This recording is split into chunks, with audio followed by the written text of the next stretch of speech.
Salut à toutes et à tous, on se retrouve aujourd'hui pour ma critique de l'épisode 2 de la saison 2 de la série Marvel, Loki. Comme d'habitude, on va parler globalement de l'épisode, après on va rentrer dans les détails, mon avis à chaud, etc. etc.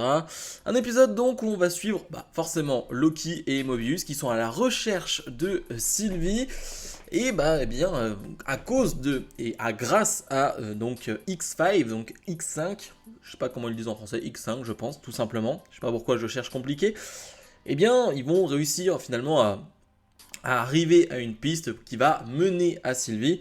Bref, c'est un peu ça l'épisode, alors ça paraît très basique, ça paraît très simple, et c'est un peu le cas, hein. C'est-à-dire que c'est un épisode qui selon moi n'a pas d'énormes révélations, mais qui est dans la continuité de l'épisode 1.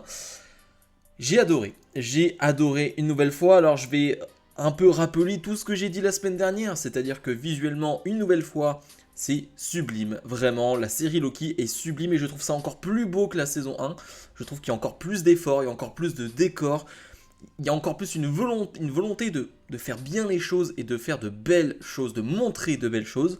Là encore une fois, dans cet épisode 2, il y a aussi des idées de mise en scène, on essaye des choses avec la caméra, on laisse pas simplement la caméra tourner et faire des champs contre champs, non, on essaye des choses, et je vois cet effort-là, je le vois clairement, et ça me fait plaisir dans une série Marvel de voir cet effort-là.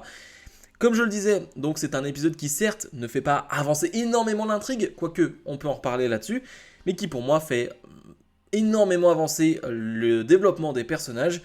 Et surtout, encore une fois, et c'est vraiment ce que j'aime dans la série Loki, et c'est ce que j'aimais déjà dans la saison 1, c'est ce changement de rythme perpétuel. On arrive avec finalement une scène d'introduction, on va être dans une course-poursuite, hein, clairement, dans une ville dans les années 70-80.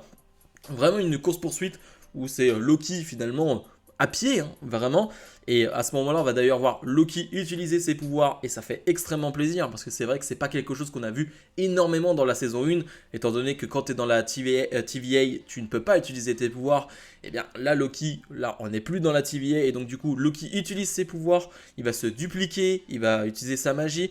C'est cool déjà parce que ça fonctionne bien, je trouve que visuellement c'est beau. Et puis même, il y a des effets. Je pense par exemple lorsqu'ils vont rattraper justement X5 et qu'ils vont il va être collé à un mur et on va avoir deux ombres de Loki qui vont pousser sur les côtés et qui donnent un air effrayant à la scène. Et pour X5, voilà, il y a ce genre de petites idées de mise en scène qui sont vraiment bien réalisées. Donc ça m'a fait plaisir de voir les pouvoirs de Loki utilisés à nouveau. C'est vraiment très très cool. Et on voit à quel point il joue finalement avec X5 et on voit à quel point il est puissant. Ça, on n'en doutait pas.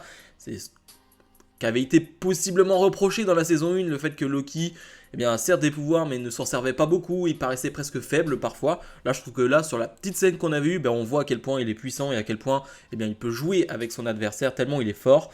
Bref, comme je le disais, je parlais de rythme et je trouve que Loki y arrive depuis la saison 1, comme je le disais, changer de rythme. C'est-à-dire qu'on va être donc sur une course-poursuite pour débuter, on va être sur de la discussion. On va accélérer le rythme, petite scène d'action, discussion. Et je trouve qu'ils le font très bien. Et moi, j'aime beaucoup ce changement de rythme. Et j'aime beaucoup le fait que, on prend son temps. On n'hésite pas, à se poser pendant 5-10 minutes entre Mobius et Loki.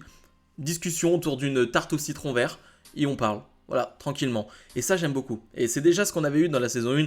D'ailleurs, un peu toujours au même endroit, à la cafétéria. Et j'aime bien. J'ai besoin de ces temps morts aussi. Et ça fonctionne vraiment très bien. Là aussi, je trouve que le décor est vraiment très beau. Donc, moi, j'aime beaucoup. J'aime beaucoup, ça me plaît. Et j'ai déjà envie de voir la suite, en fait. Comme je le disais, donc, on est à la poursuite de X5. On arrive à la capturer. Et finalement, on va avoir un interrogatoire. Et c'est une scène qui est plutôt longue. Et je trouve qu'elle est vraiment bien faite. Parce qu'on va voir toute la psychologie d'un Loki, toute la psychologie d'un Mobius. Loki qui, lui, certes, se fait un peu tacler, se fait taquiner par X5 sur son côté méchant, vilain, héros, finalement, qu'il n'est pas. Il est une mauvaise personne. Et il passe pas le cap, c'est-à-dire qu'il ne passe pas du côté obscur, entre guillemets, et il ne fait pas d'action, il n'interagit pas, il n'agit pas à ce moment-là, il arrive à se contenir. Alors que de l'autre côté, Mobius, qui lui se fait un peu tacler, lui, non, il n'arrive pas à gérer ça, il va frapper X5. Finalement, Loki et Mobius vont avoir une discussion, ils vont mettre en place un stratagème, une sorte d'interrogatoire un peu plus musclé cette fois-ci. Vraiment une mise en scène où Loki va réussir à soutirer les informations qu'il voulait à X5 et on comprenait pas trop honnêtement pourquoi cette course-poursuite au début avec X5. C'est vrai que ça démarre directement avec ça et ça te met directement dans l'histoire et on t'explique rien et finalement c'est pendant l'interrogatoire que tu comprends que oui, il a déserté. Il a déserté alors qu'ils étaient à la recherche de Sylvie. Et lui, il a déserté pour vivre sa vie de star de cinéma finalement. Parce que il aimait ça. Il a aimé ce moment-là. Donc il a clairement déserté. Mais il sait où est Sylvie. Il va finalement emmener Mobius et donc Loki du côté du McDonald's où est Sylvie.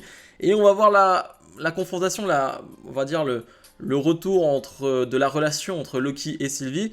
On voit Loki très gêné et une Sylvie qui est très impassible à ce moment-là. Finalement, les deux vont avoir une discussion et Sylvie reste un peu sur les mêmes positions qu'avant. Elle campe sur ses positions. Elle n'est pas très ravie de voir Loki, vu leur dernière confrontation, vu leur dernière discussion et ce qu'il s'est passé à la fin de la saison 1 de Loki. Mais, tout ça va accélérer, tout ça va être, on va dire, mis de côté. Parce qu'il y a un plus gros problème. Il y a un problème de flux temporel. Et parce que la TVA est en train de tout détruire. Et la TVA est en train de détruire tous les flux temporels qui existent, mais en tout cas qui sont dérangeants. Ce qui fait qu'en fait, concrètement, il y a des milliards et des milliards de personnes qui sont tuées. Alors, en fait, quand tu le vois de cette manière-là, c'est puissant. Et j'ai vu certains commentaires qui ne comprenaient pas trop cet aspect puissant, mais c'est énorme. C'est-à-dire que tu as vraiment des milliards et des milliards de personnes qui meurent. Alors, tu le vois pas visuellement, tu vois pas des gens qui meurent ou qui se font désintégrer. Mais globalement, c'est ce qui se passe. Si tu détruis ces flux temporels, c'est concrètement des milliards et des milliards de personnes qui meurent. On est sur un plus gros génocide que Thanos, par exemple, je pense. Donc c'est assez puissant, c'est assez fort à ce moment-là. Et il y a une scène, et pour moi c'est la meilleure scène de la série, et c'est de la saison là pour l'instant, et surtout je parlais de développement de personnage et elle veut tout dire. Elle veut tout dire sur le développement de Loki, sur le développement de Sylvie. C'est-à-dire que Sylvie va rejoindre quand même Loki dans la TVA et là tu te dis ok, elle le suit quand même. C'est-à-dire que certes, elle n'était pas trop pour au début, elle a toujours cette rancœur envers la TVA et ça se comprend. Hein. Elle a quand même la TVA, elle l'a chassée toute sa vie donc c'est normal, elle a envie de profiter et c'est pour ça qu'elle est au McDo parce qu'elle peut vivre une vie plutôt tranquille. Mais Sylvie va revenir sur ses positions et dire non, je peux pas. La TVA est le problème. La TVA est le problème depuis le début et ça ne va pas s'arranger de cette manière-là. Et j'adore la phrase que va dire Loki. Ne pars pas. Le plus dur, c'est de rester. Et je trouve cette phrase géniale par rapport à toute la vie de Loki, par rapport à tout ce qu'il a vécu, par rapport à tout ce qu'on a vu dans les films, dans Loki saison 1. Oui, Loki a à chaque fois fui. Loki a très souvent pris la fuite. Et là, finalement, il retourne la situation en disant à Sylvie, le plus dur, c'est de rester. Parce que lui n'a jamais su rester. C'est pas du tout dans son ADN, c'est pas du tout ce qu'il a fait toute sa vie.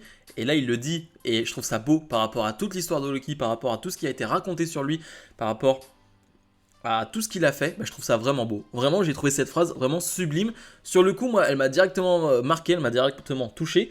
Et même, je trouve globalement, parce que j'ai un peu parlé de l'épisode et c'est à peu près tout ce qu'il y avait à dire, même s'il y a aussi quelques scènes avec Obi et ça fonctionne très bien. Toutes les scènes avec Obi, l'acteur est génialissime et je trouve ça vraiment top à chaque fois, c'est très drôle, c'est à la limite du drôle, du burlesque. Il y a un côté comédie, d'ailleurs le côté comédie entre Mobius et Loki, on est toujours à la limite, c'est-à-dire qu'on est toujours entre ce duo comique mais finalement qui arrive à rester sérieux et c'est vraiment le duo qui fonctionne le mieux, j'ai envie de dire. Et depuis la saison 1, ça fonctionne très bien et c'est vraiment un gros point fort de cette série. Mais pour moi, il y a un autre gros point fort dans cette série. C'est certes le duo Loki, Mobius, mais je trouve la performance d'acteur de Tom Hiddleston, je trouve qu'il est excellent. Je le trouvais vraiment bon dans la saison 1, mais là, rien que sur les 2 premiers épisodes, il arrive à me toucher, il arrive à... Je dirais pas me faire pleurer, là on n'est pas à ce niveau-là, mais en tout cas, il arrive à me faire ressentir des émotions, et je trouve qu'il est vraiment très bon. Dans le premier épisode, c'était déjà le cas avec sa rencontre avec Mobius, tout ce qu'il expliquait avec Kang, etc. Là, à la fin de l'épisode, où finalement tout le monde se rend compte que, il y a des milliards et des milliards de personnes qui, finalement, vont mourir, et sur son visage, tu le ressens, et je trouve que c'est vraiment bien joué. Je trouve que c'est vraiment un gros point fort de cette série, qui n'a pour le moment que des points forts. Alors certes, c'est que l'épisode 2, mais je me régale. Je me régale de A à Z, je n'ai pas de point négatif. La musique, encore une fois, est excellente. C'est très prenant. Même certains points négatifs qu'on avait sur d'autres séries, c'est-à-dire la durée des épisodes, là, c'est pas le cas. On a des épisodes de 50 minutes. c'est génial, c'est tout ce qu'on demande à une série Marvel ou Star Wars, bref, peu importe, mais des épisodes plus longs. Et c'est génial, ça permet d'approfondir les personnages, d'approfondir l'histoire, de donner plus de détails et donner plus d'importance à certaines choses. Donc moi pour le moment, je me régale réellement. J'ai qu'une hâte, comme je l'ai dit tout à l'heure, c'est d'être la semaine prochaine.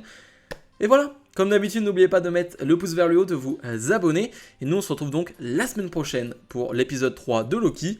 Salut, salut.